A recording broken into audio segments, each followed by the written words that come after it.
So we are scared of the hate in us. And one of the things the Course constantly tells us is, okay, it's in there, but that's not you. That's like an alien presence in you. You've let the stranger in the back door, and the hate is the stranger. So if you acknowledge that hate is in you, you should also say, yes, but that's not me. That's something alien to me.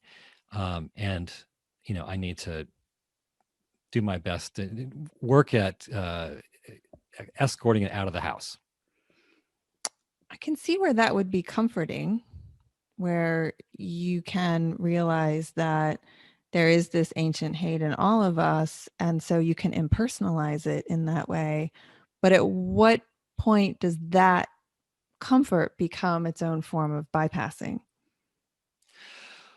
I don't think if what you say is what I just said, I don't think that's bypassing, because if, for instance, you have, like, if you've got like a rodent problem in your house, like when I was in my teens, we had rats that got into the house and made little camps in various hiding places.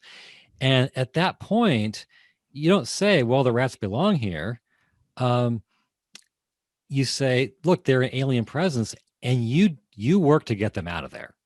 Mm-hmm. So I think, the bypassing it's a way of bypassing the work required to get the stranger out of the house. But if you fully admit he's in the house, he's a stranger, he does not belong here, then that automatically goes along with doing the work to remove him. Rats are a good example because as you're telling the story, I'm like, that sounds just gross. And then It haunted my dreams for decades. well, so the temptation is to say, well, it must be like a really dirty house, and it must be like you're making associations about the people who live in the infested house.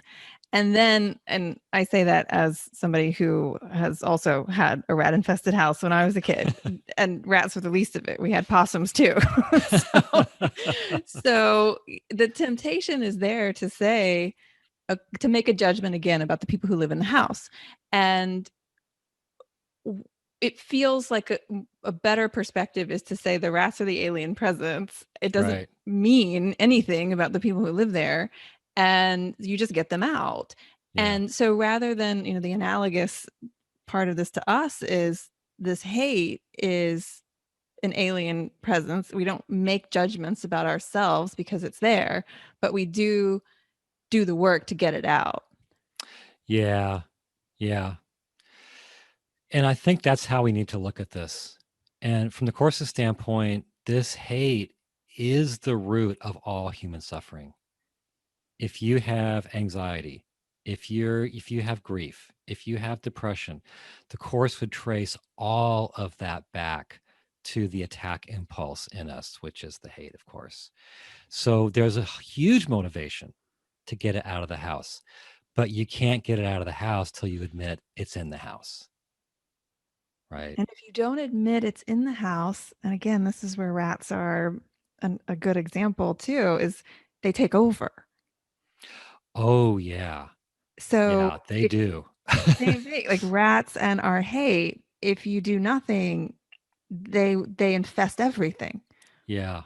What happened, I won't make this long, but my mom had this 40-foot long Buick, and to fit it in the garage, she had to bump it up against the wall, and it poked a little hole in the wall that led into the house.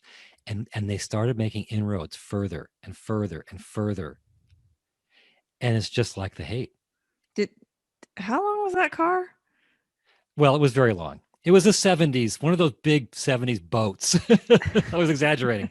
But in the house there were all these hidden places that you don't think about. And it's a great metaphor now that you mention it. Because the hate establishes these footholds and attaches Mm-hmm. itself to all these hidden places in our minds. And then we largely deny it. Yeah. Well, since you shared one of your stories, I'll share one of mine too. So I mentioned that we had a possum that was in the house, and my dad got it out. It was in a drawer in our kitchen, and then I was telling a friend of mine the next day about it. I was like, and you won't believe the possum that was in this drawer. And then I opened it, and I'll be damned if the possum wasn't there again.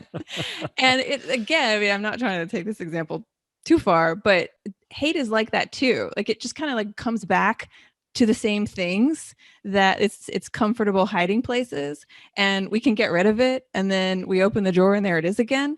And so it just feels like it's, when we say looking at our hate, this isn't something that you can just do once and think that you've rid the house. Like you have to constantly do the maintenance work to keep it away, or Yeah. you'll open the drawer and there it is again. Yeah. So I think there's kind of these two sides to it. One side is we have to be willing to look, even open the drawers. The Course does talk about going in search of certain things in our minds that are of the ego, not just waiting for them to come to us. So we have to be willing to look. And then once we see, we have to take a stand.